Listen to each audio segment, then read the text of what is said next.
One, safe trade, transit, insurance, commerce, sales tax, appropriation, accountability, infrastructure, investment, incentive, prepaid system.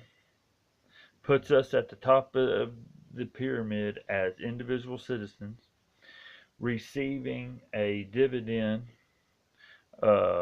participation credit daily of a minimal amount of reoccurring but never stacking amount. And basically, it's just enough for that bare commodity. One little chunk of something. All right. One meal a day, whatever you want to call it. It could be enough to buy a meal and a half if necessary. And if you're going to use it, that's fine. But we hope we're going to be doing better than that.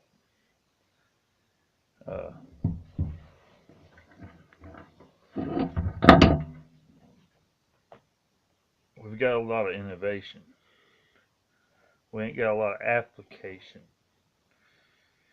And it seems to me that they just try to make stress on the individual citizen without being sure that each individual United States citizen is at the top of the pyramid.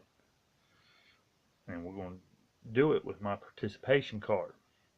And people who participate around the globe are going to be civil citizens, and we're going to support any way we can their rights as we see them. That means advocating. That means not doing trade with any other country until they adopt our constitutional rights to the Second Amendment, the right to defend yourself and bear arms, and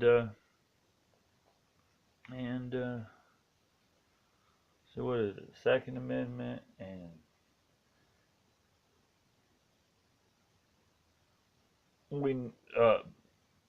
security in your personal possessions, which we don't have in the United States. Is the whole point of me going on about. Is not the whole point, but it is keystone to the manipulation to keep us going out here polluting our atmosphere. If I did not have to meet a quota for the government on my property and my assets every year, I wouldn't have to meet a quota on my property, my assets every year.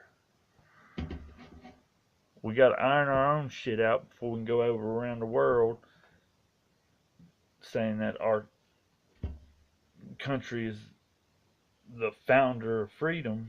If it's going to be, it needs to be a model for the rest of the world to want to adopt, because the rest of the world is over there forming their own constitutions. China's forming the rule of law. China, Africa, and Europe are building a beltway system, and yet we don't have a proper way in our country to maintain the utilities adequately to facilitate the necessities of the citizens' daily commerce, like a school that actually accommodates 80% of the work instead of just the second class or whatever you guys are. You know, this is how economics works in the United States. First class, middle class, first white trash. Gosh, people, I'm just going to print all these things out.